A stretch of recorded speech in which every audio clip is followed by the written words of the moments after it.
Now it's time for the first in a new series of Perspective on the programme, and it's more than 2 years now since the bombshell investigative report featuring numerous on-the-record sexual harassment and assault allegations against the US movie mogul Harvey Weinstein first surfaced in the New York Times. Well, since then, his name and the issues surrounding the relationship, particularly between men and women, whether there be sexual harassment or gender-based violence, have hardly been out of the news. Later today, Weinstein is set to be seated in a court in New York on trial on rape and sexual assault charges. And with me to discuss the issue in the first of a new series of Perspective is Natasha Henry. She's a French-British feminist author and historian, expert on gender-based violence, founder of the Gender Company as well, which amongst other things is responsible for a series of short animation films against gender-based violence. We'll talk about that and show you some of those a little bit later on in the interview. But thanks very much for coming in and talking to us today. Let's start off though by talking about Harvey Weinstein. I mean, it's taken 2 years, but finally this is coming to court. I mean, it must be a relief to you and, of course, many other women right around the world that at least the case has got this far. It's a relief that not everybody is just, accepting money, and that there are serious reasons to have this trial today. So it's not just going to vanish because he paid $25 million to some of the victims. This is very serious. It's, yes, he's being sued for rape and sexual assault, but there's one notion that's really interesting in this trial, is that it's the notion of predatory sexual assault. He's got 4 counts of that in that trial that's opening today, and that means that the women who are not the victims there, in the prosecution, are called as witnesses. And these women are going to be the witnesses, and what they're going to say as pure witnesses is going to count as a pattern of behavior that he has been applying for years. So that's really interesting. It's not just me and my situation with Harvey Weinstein in 2000, whatever. It's also all these women who are not there as, part of the trial, but as witnesses, because it happened to them as well, but it was so long ago that they can't be part of the whole process. And why do you think that's so important? It's very important because, first of all, this notion of predatory sexual assault, so my French accent shows in the predatory world. Yeah.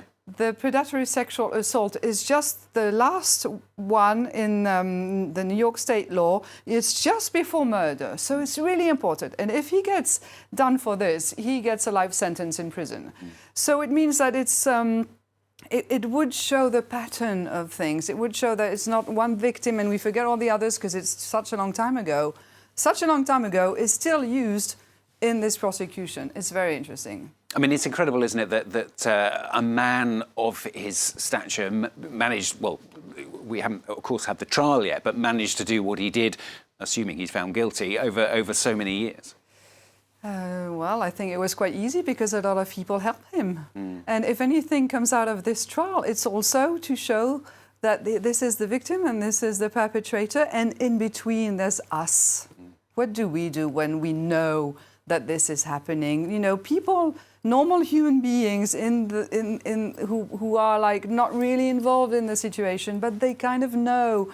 They have to have a Me Too movement as well. Me too, I'm a witness of this and this and that. You as well, you think this is wrong? Let's talk about this and let's do something together, because a witness can be very lonely as well, just like a victim. And we shouldn't, of course, forget that there are many, many other women, perhaps who are not so well known as some of these women who are making these accusations, or the person that they're accusing is not so well known. But right across the planet, all over the world, this is happening all the time. Yes, this is why Me Too is such an important concept. I do training about sexual harassment, sexual assault in French companies. And I hear all the time, no one's going to believe me, am I on my own here? And when you put a group of women together and you just say, what's going on here? Is everything okay? And then one will say, well, I'm a bit fed up with, some of the guys here touching me all the time. And then the other one will say, me too. And this, Me Too is a very strong, real concept. It is like, wow, me too. And this is the beginning of, the solidarity among the victims. So do you think then, it sounds like you do think that Me Too has made a difference over the last few years? No, the difference is that people say Me Too. The difference is not Me Too has launched other things, it's that people understand how saying Me Too is important, yes. But do you think that's actually made a difference to the number of women coming forward, and perhaps also to whether certain men think a little bit more about how their relationships with women are correct or not? In France, the tradition of being a bit touchy and touching your colleague and stuff is a bit dying out now. Yes. But you know, I'm not so optimistic because I've heard in those situations in French companies, for instance, that one woman will say to her colleague or boss or colleague or whatever, "Stop doing this," and he says, "Me Too was last year. Come on, this is the modern world now. Me Too is in the past." So we have to be very careful. Yeah. Let's have a look at some of the videos that you produce, because it's one of the things that you do with your company, isn't it? I mean, what's the idea behind them, and how do you think they help? We can see some of them here. This is not rape and sexual assault. This is domestic violence, which is also a gender-based violence. We made these short animation films to show the women, Me Too. Yeah. You know, this is exactly part of the same issue, but obviously a different. This is how I wrote them. I interviewed all these women. I went to all the shelters, and I hear the same story all over again. And then I write it in the first person, and she says I was married to this man, and he was okay at the beginning, and he started controlling me, and then I couldn't get out of the house, and then I couldn't do this, I couldn't do that, and then finally I phoned a women's group, and they helped me. 3919 is the number in France. So. Yeah, you're not the only victim. You're not on your own when you're a victim, because other people will understand you. A lot of people have been through exactly the same situations. When I was working with women in shelters for domestic violence, one would say, "Oh, you know, he would hit me because the yogurts in the fridge were sell past date," and the other one would say, "Me too." Oh my God, we were married to the same guy? No, we weren't. But the perpetrators always have the same techniques. So victims always feel the same. So. And do you think women who are watching the Harvey Weinstein trial, once it gets underway, and when we're going to get selection of jurors first, but it's going to go on for a couple of months, do you think that will encourage people to come forward as well?